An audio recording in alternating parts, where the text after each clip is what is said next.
오늘 설교 제목은 퍼즐의 마지막 조각입니다. 세 가지 비유를 함께 살펴보면서 말씀을 보도록 하겠습니다. 자, 오늘의 질문을 드려봅니다. 우리 첫 번째 본문 비유에서 목동이 양 99마리를 버려두고 잃은 양 한 마리를 찾으러 갔는데 99마리는 버리고 가는 것인가요? 이런 질문 하시죠. 두 번째 질문은 한 여인이 한 드라크마를 잃었죠. 근데 그걸 찾았습니다. 그런데 찾고 나서 너무 좋아하는 거예요. 좀 지나치다 싶을 정도로. 그게 좀 이상하지 않은가 하는 질문.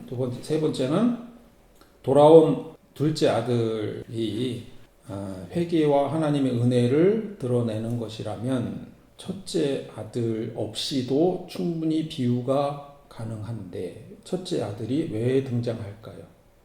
자, 이것이 오늘의 질문이고 이런 내용을 염두해 두시면서 설교를 들어주시면 감사하겠습니다. 누가복음 15장의 이 세 비유를 설교할 때 잃어버린 양, 잃어버린 한 드라크마, 그리고 잃어버린 둘째 아들에 초점을 맞추는 것이 일반적인 해석입니다. 그것은 죄인을 구원하신다는 예수의 구속사적인 관점에서 해석해야 한다는 틀이 우리 머릿속에 전제되어 있음을 보여주는 증거라고 할 수 있습니다. 이런 틀 속에서 누가복음 15장을 해석하면 99마리의 양을 버려두고서라도 71마리의 양을 구하러 가고 한 드라크마를 찾는 수고 이상으로 70드라크마를 찾으려 했고 큰 아들의 불편한 심기를 뒤로 하고서라도 돌아온 둘째 아들을 맞이한 것으로 해석하게 됩니다. 그래서 이 세 비유의 공통적인 핵심을 회개와 은혜로 해석하려는 경향이 있다는 것을 잘 아실 겁니다. 그렇게 해석할 때 마지막 비유에서 첫째 아들은 아버지의 뜻을 이해하지 못하고 불평하는 방해꾼의 역할을 맡게 되므로 첫째 아들을 비난의 위치로 두게 됩니다. 99마리의 양, 9드라크마, 첫째 아들을 일반적으로 바리새파나 율법교사를 상징한다고 보는데 이 비유는 그들을 비난하기 위한 것으로 해석하게 됩니다. 아마 다음과 같은 설교가 흔한 설교일 것 같습니다. 탕자의 비유라고 우리가 흔히 부르면서 그 타락했던 아들이 돌아온다. 그러니까 우리도 타락했는데 다 돌아오자 하는 것을 메시지로 삼기에는 이 본문은 1차적인 주제가 아닙니다. 1차 주제는 돌아오는 사람들에 대해서 원망하는 사람들에 대해서 경고하는 것이 1차적인 주제라고 볼 수 있습니다. 배경에서도 볼 수 있고요. 청중 바리새인들이 원망하기 때문에 예수님께서 도전적으로 이 사람들을 공격하는 의미에서 말씀하신 것입니다. 아마 이런 관점이 조금 일반적인 관점이 아닐까 싶습니다. 하지만 조금 의심을 해보도록 하겠습니다. 1절에서 4절의 말씀에서 예수의 분노가 느껴지시나요? 아니면 평이하고 설득력 있는 말투인가요? 다시 한번 제가 읽어보겠습니다. 세리들과 죄인들이 모두 예수의 말씀을 들으려고 그에게 가까이 몰려들었다. 바리새파 사람들과 율법학자들은 투덜거리며 말하였다. 이 사람이 죄인들을 맞아들이고 그들과 함께 음식을 먹는구나. 그래서 예수는 그들에게 이 비유를 말씀하셨다. 너희 가운데서 어떤 사람이 양 100마리를 가지고 있는데 그 가운데서 한 마리를 잃으면 99마리를 들에 두고 그 잃은 양을 찾을 때까지 찾아다니지 않겠느냐. 분노가 느껴지시나요? 만일 분노한 상태였다면 새 비유의 말씀을 이렇게 차분하게 길게 설명하지는 않았을 것이라고 저는 생각합니다. 자, 첫 번째 비유를 한번 보도록 하겠습니다. 관점을 조금 바꾸면 이 비유를 읽을 때마다 궁금했던 것이 아까 첫 번째 드렸던 질문입니다. 정말 99마리를 버려두고 한 마리를 찾으러 간 것인가 하는 문제입니다. 그렇다면 99마리는 어떻게 되는 것인가 하는 것이죠. 만일 아니라면 99마리를 버려둔 것이 아니라 그 무리를 안전하게 잘 보호한 것이라면 잘못 해석한 것일까요? 자료를 좀 찾아본 결과 우리는 양의 본성을 고려할 필요가 있습니다. 양은 강한 군집성을 가진 동물입니다. 한 마리가 움직이면 나머지도 그 뒤를 따르고 낯선 환경에서는 무리에서 떨어지지 않으려는 본성이 강합니다. 즉 99마리의 양은 흩어지기보다 무리를 지어 행동하는 경향이 크다는 것입니다. 그리고 들에 두었다에서 들이라는 것은 보통 목자가 돌보는 넓은 공공 목초지를 의미합니다. 실질적으로 보조 목자가 있었을 수도 있고 울이나 임시 울타리 안에 99마리를 남겨두었을 가능성도 있습니다. 여기서 울타리라는 것은 자연지형물이나 간단히 만든 경계일 수도 있습니다. 이 비유는 문학적 목적을 위한 과장적 요소를 담고 있어서 문자적으로 99마리를 아무 보호 없이 내버려뒀다는 의미는 아닐 수 있습니다. 결국 한 마리의 양을 찾았고 친구들과 이웃에게 잃었던 양을 찾았다고 말하며 기뻐합니다. 그리고는 7절에서 다음과 같이 얘기합니다. 내가 너희에게 말한다. 이와 같이 하늘에서는 회개할 필요가 없는 의인 99보다 회개한 죄인 한 사람을 두고 더 기뻐할 것이다. 이 텍스트의 뉘앙스는 불분명합니다. 99을 별로 기뻐하지 않는다라고 해석할 수도 있고 99도 좋지만 한 사람 돌아온 것이 참으로 기쁜 일이다라고 해석할 수도 있습니다. 99은 바리새파 사람들과 율법 교사를 가리키는 은유입니다. 저의 해석은 회개할 필요가 없는 의인도 좋기는 하지만 회개한 한 사람을 두고 더 기뻐한다는 것이 저의 생각입니다. 99을 비난하는 것이 아니고 돌아온 한 사람을 함께 기뻐 맞이하자라는 뜻으로 해석한다는 얘기입니다. 왜 이렇게 해석해야 하는지는 나머지 비유에서 그 퍼즐 조각이 맞추어집니다. 왜 100마리에서 한 마리를 잃었다고 했을까요? 87마리에서 한 마리를 잃은 게 아니고 100마리입니다. 100은 단위입니다. 어떤 완전한 단위죠. 99는 살짝 아쉬운 수입니다. 1을 더해야 완전해지는 수가 됩니다. 그런데 하나가 빠진 것이죠. 99는 하나를 마저 채워야 완전해지는 것입니다. 100을 완전수로 표현하는 그런 구절들이 있습니다. 창세기 21장 5절에 보면 아브라함이 아들 이삭을 보았을 때 그의 나이는 100살이었다. 정말 100살이었을까요? 아니면 충분히 늙었다는 상징적인 표현일까요? 생각해 볼 여지가 있습니다. 탈무드에서 사람의 100세는 인생의 완전한 경지 또는 죽음 직전의 상태로 상징이 되기도 합니다. 나이 100이 되면 그는 죽은 자와 같다. 창세기 26장 12절에 보면 이삭이 그 땅에서 농사를 지어 그 해에 100배의 수확을 거두어 드렸다. 주님께서 그에게 축복을 주셨기 때문이다. 여기서 정말 100배인가요? 아니면 큰 축복을 받았다는 뜻일까요? 상징적인 수입니다. 완전함을 나타내는 상징적인 수가 되는 거죠. 그래서 잃어버린 한 마리를 찾음으로써 완전한 공동체가 되었다는 것이지 찾은 한 마리만 의미가 있다고 하는 것은 아닙니다. 두 번째 비유입니다. 8절에 보면 어떤 여자에게 드라크마 10립이 있는데 그가 그 가운데서 하나를 잃으면 등불을 켜고 온 집안을 쓸며 그것을 찾을 때까지 샅샅이 뒤지지 않겠느냐 이렇게 되어 있습니다. 자, 여기서 왜 남자가 아닌 여자가 등장하며 동전은 왜 하필 10개일까요? 동전을 잃어버렸으면 잃어버린 동전을 찾는 것은 당연한 겁니다. 3개 중에 하나를 잃어버려도 찾을 것이고 7개 중에 하나를 잃어버려도 찾을 것입니다. 자, 드라크마는 그리스 화폐 단위로 은으로 만든 요 엽전입니다. 엽전이란 말 쓰니까 조금 올드한 느낌이 나네요. 이스라엘에서는 헬라의 알렉산더 대왕 때부터 사용되어 오던 화폐였습니다.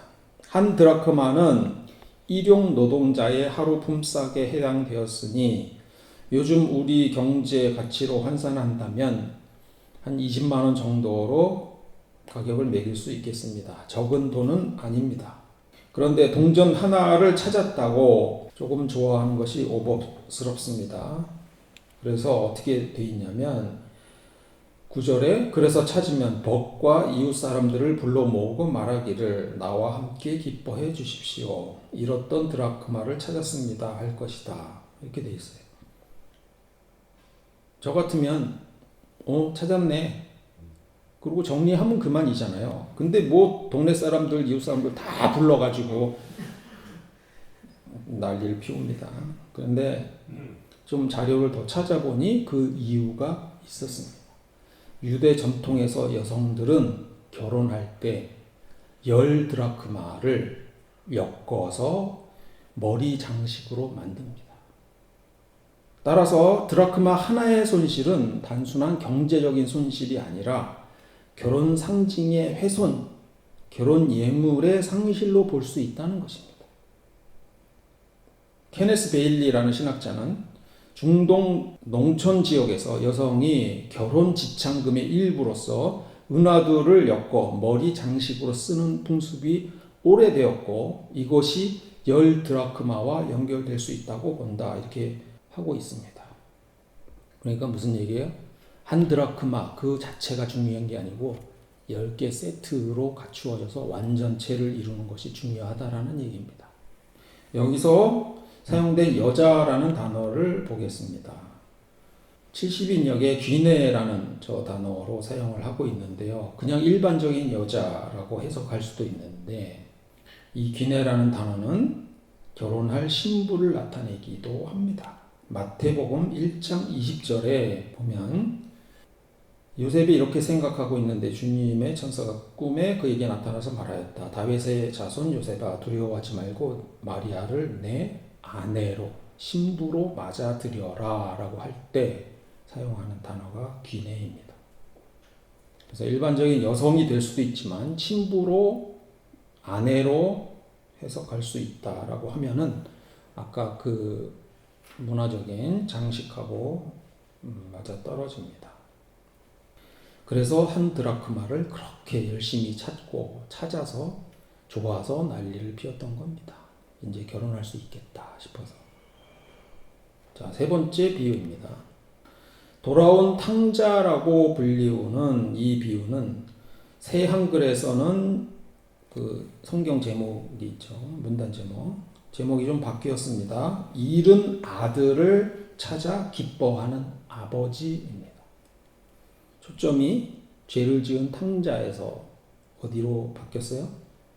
용서해주는 아버지로 초점이 바뀌었죠, 제목이. 이 비유는 새 등장인물 누구에게 초점을 맞추느냐에 따라서 아주 다양한 해석들을 합니다.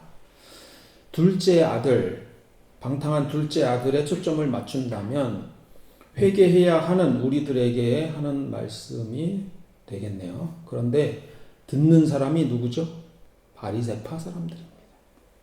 첫째 아들에 해당하는 사람들입니다. 그런데 그런 사람들에게 둘째 아들, 너희는 둘째 아들이다라고 얘기할 일이 없습니다. 그건 말이 안 되는 얘기죠.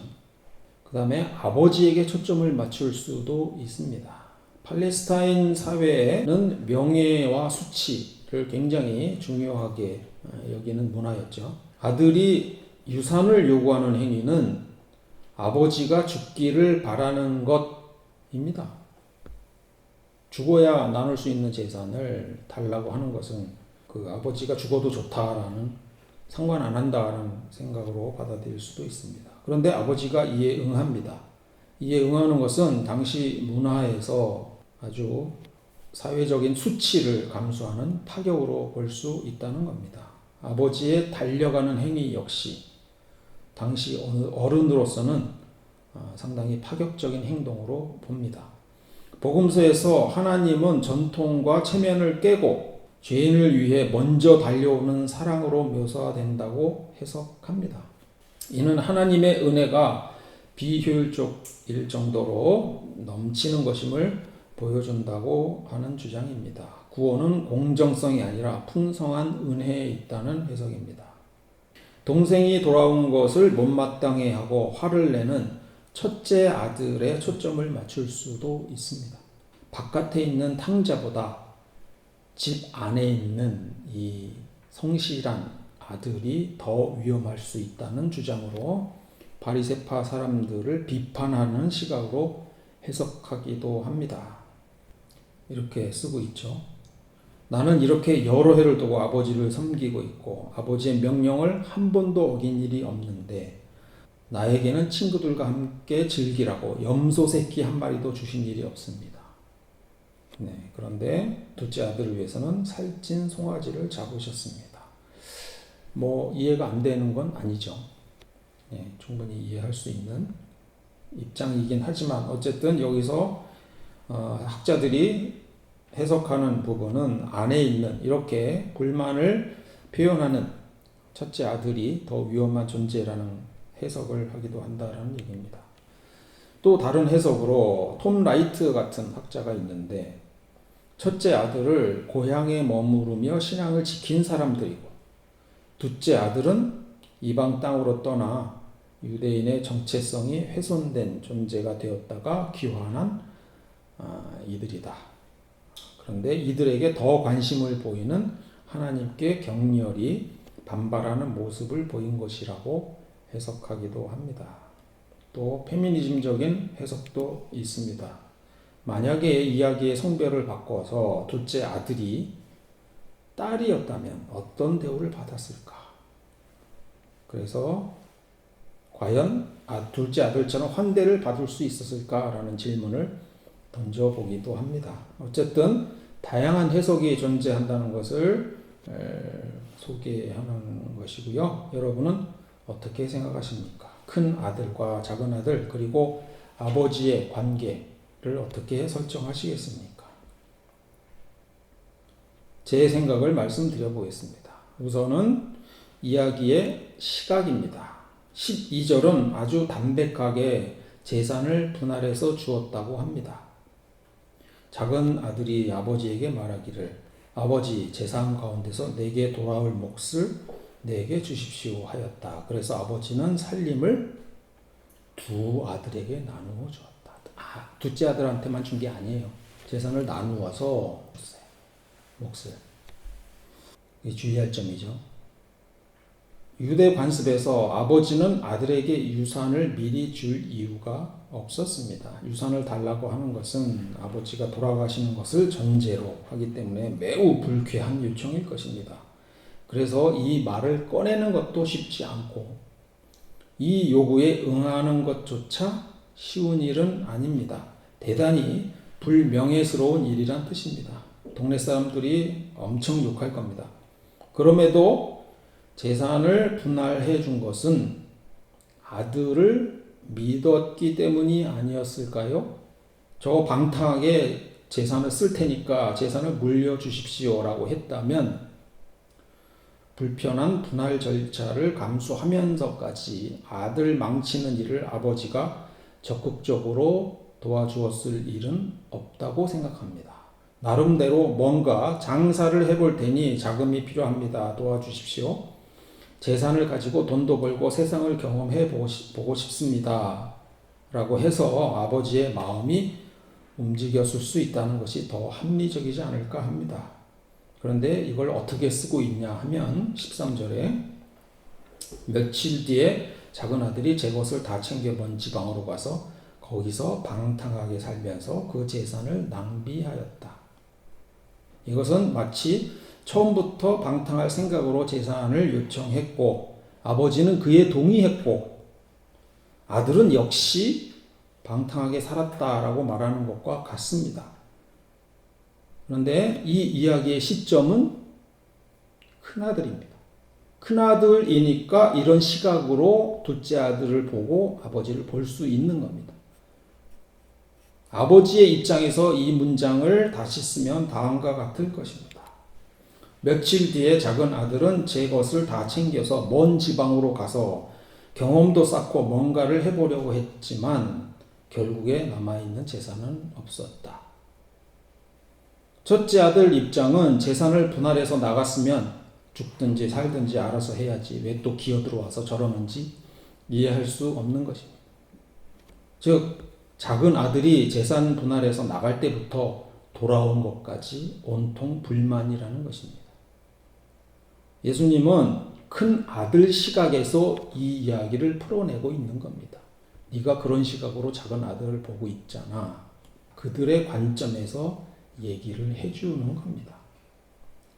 이것이 예수님이 작은 아들이 방탕했다라는 주장보다는 물론 그걸 부정하는 건 아닙니다만 그런 시각에서 말을 하고 있다라는 것을 볼 수 있고요. 큰 아들 입장에서 작은 아들이 아주 방탕한 동생이라는 시각을 보여주고 있는 것이다라는 것을 다시 한번 말씀드립니다. 그래서 이 방탕한 동생이란 결국 누굽니까? 세리들과 죄인들입니다. 그런데 여기서 죄인이라는 표현도 조금 이상합니다. 왜냐하면 죄인이면 어디 갇혀 있겠죠. 법적인 죄인이면. 근데 돌아다니는 사람들을 보고 죄인이라고 합니다. 그게 무슨 뜻입니까? 율법을 엄격하게 따르지 않거나 그냥 도덕적이지 않거나 아니면 사회적인 약자를 통칭해서 이렇게 부를 수도 있다는 생각입니다. 이 죄인이란 단어 역시 바리새파 사람들의 시각입니다. 그들이 죄인이라고 하니 이야기의 둘째 아들을 죄인이라고 하자 이런 설정을 했다라고 보는 게 저는 더 맞을 것 같습니다. 아버지는 두 아들에게 재산을 분할해 주었고 남아있는 아버지의 재산으로 작은 아들에게 잔치를 베풀어 주었습니다. 큰 아들에게 피해가 있었습니까? 없었습니까? 피해는 없었습니다. 그런데도 불구하고 큰 아들은 엄청 화를 냈습니다. 집에 들어가려고 하지 않았다. 그래서 아버지가 와서 달랩니다. 들어가자. 큰 아들은 자신의 몫을 다 받았음에도 불구하고 작은 아들이 대접받는 것 자체를 싫어했습니다. 그래서 아버지에게 울분을 토하는 것입니다. 나한테는 염소 새끼 한 마리도 주지 않고 송아지를 잡아줬다고요? 그래도 아버지는 화를 내지 않고 다음과 같이 말합니다. 얘야, 너는 늘 나와 함께 있으니 내가 가진 모든 것은 다 내 것이다. 그런데 너의 이 아우는 죽었다가 살아났고 내가 잃었다가 되찾았으니 즐기며 기뻐하는 것이 마땅하다. 나머지 재산도 다 주겠다고 합니다. 그러니 조금 마음을 풀어라. 그런 얘기죠. 자, 이 비유의 주제는 무엇이라고 생각합니까? 작은 아들을 찾아 기뻐하시는 아버지인가요? 아니면 큰아들, 만약에 그렇다면 큰아들은요? 큰아들을 여기 나올 필요가 없어요. 이 비유에서. 큰아들은 미운 털 박힌 자식이다. 그걸 말하고 싶은 건가요? 아닙니다. 큰아들은 큰아들대로 인정하고 있습니다. 단지 큰아들에게 조금 더 너그러이 작은 아들을 받아들일 수 없겠니? 라고 부탁하는 것이 이 비유의 핵심입니다. 누가복음 15장의 이 세 비유는 하나의 일관된 메시지를 내고 있습니다. 양 99마리에 한 마리를 더해서 완전해지듯이 9 드라크마에 1 드라크마를 더해서 완전해지듯이 두 아들이 서로 등지고 있는데 둘이 화합하든지 그래서 완전해지든지 어떻게 이게 가능하겠습니까? 큰 아들에게 부탁하는 겁니다. 가능해지려면 큰 아들이 둘째 아들 돌아온 것을 기쁘게 받아주어야 한다는 것입니다. 바리새파 사람들에게 부탁하는 겁니다. 세리와 사회적 약자들이 돌아오는 것을 좀 기쁘게 너그럽게 좀 받아달라고 하는 것입니다.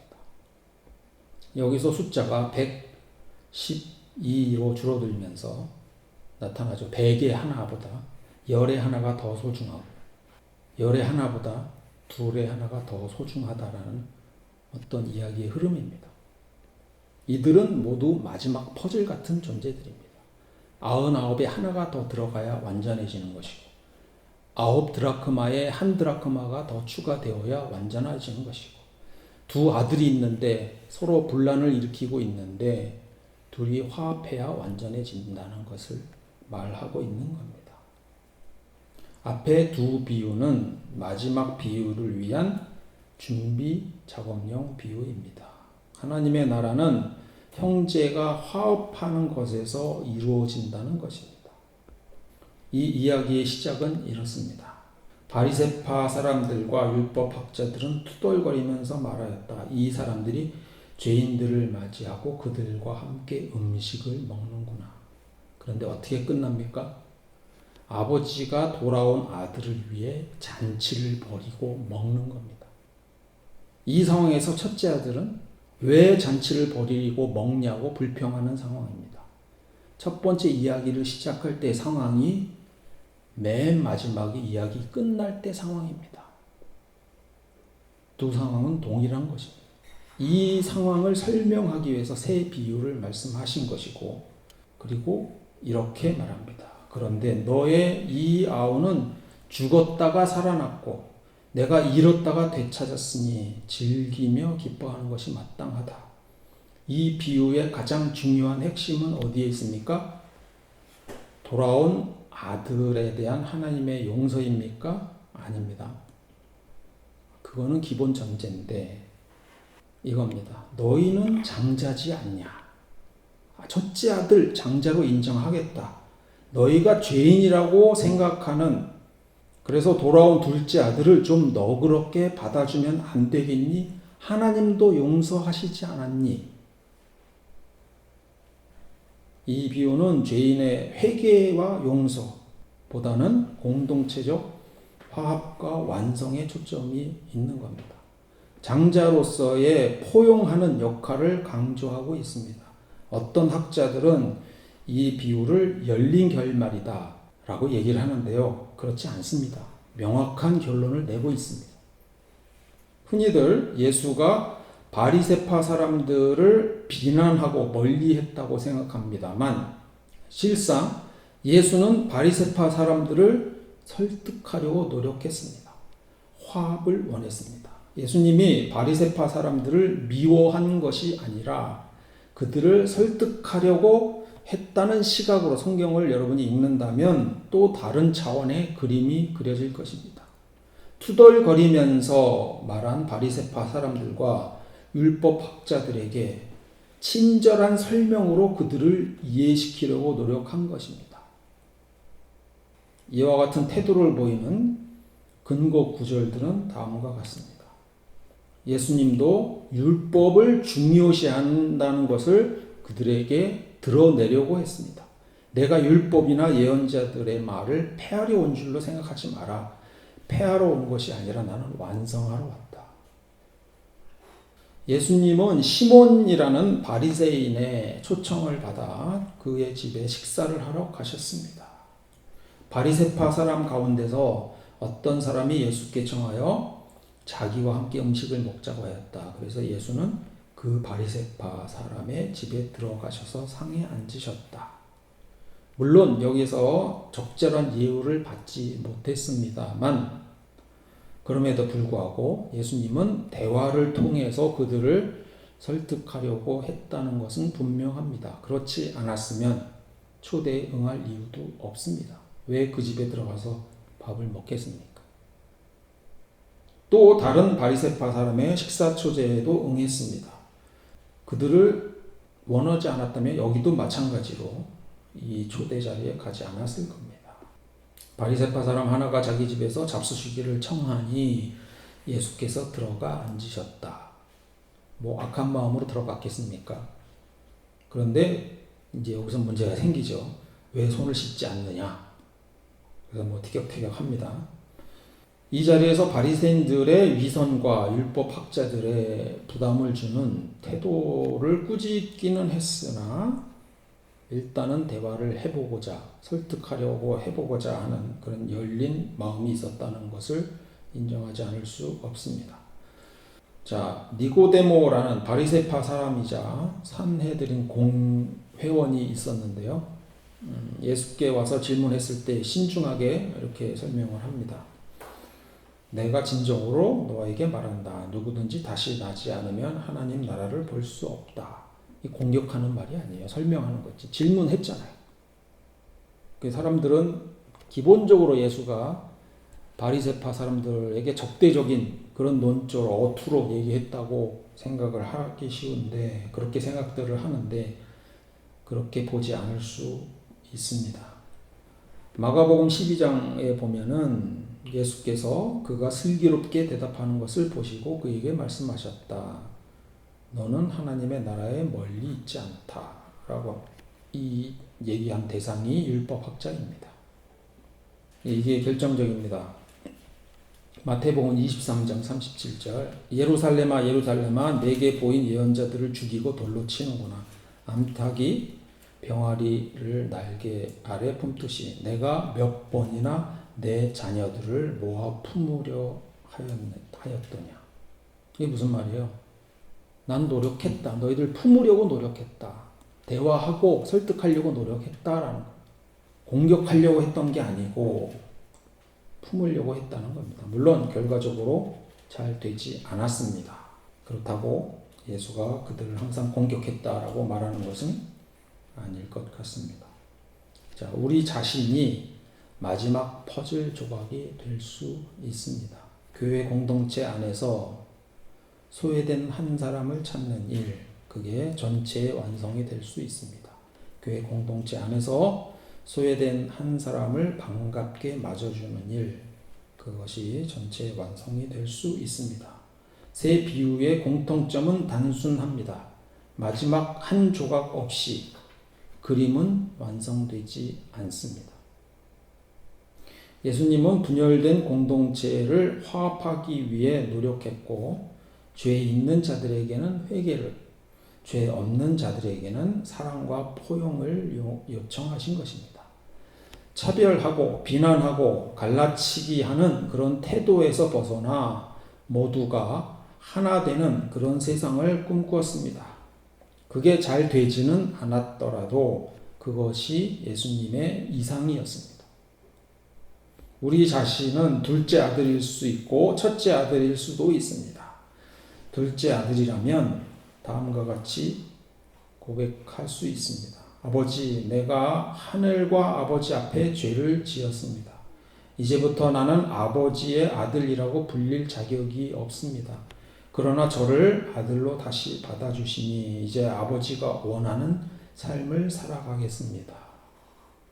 첫째 아들이라면 다음과 같이 고백할 수 있을 것 같습니다. 내 아우는 죽었다가 살아났고 내가 그를 잃었다가 되찾았으니 즐겁고 기쁘다. 자, 오늘 설교 여기서 마치고 함께 기도하시겠습니다.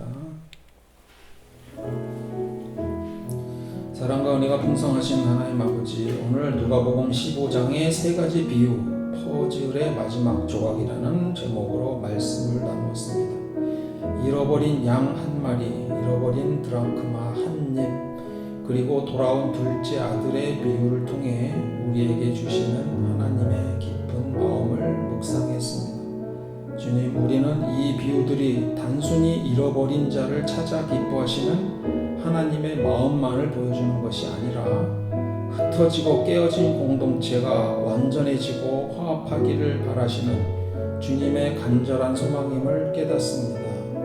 99마리의 양도 9개의 드라크마도 그리고 집을 지키던 첫째 아들도 모두 소중하며 그러나 그들이 함께 할 때 온전한 기쁨이 되는 것을 알았습니다. 바리새인과 율법학자들을 향한 예수님의 태도가 비난이 아닌 포용과 설득이었음을 통해 우리 또한 공동체 안에서 다름을 인정하고 서로를 따뜻하게 맞아들이는 사랑의 마음을 품게 하옵소서.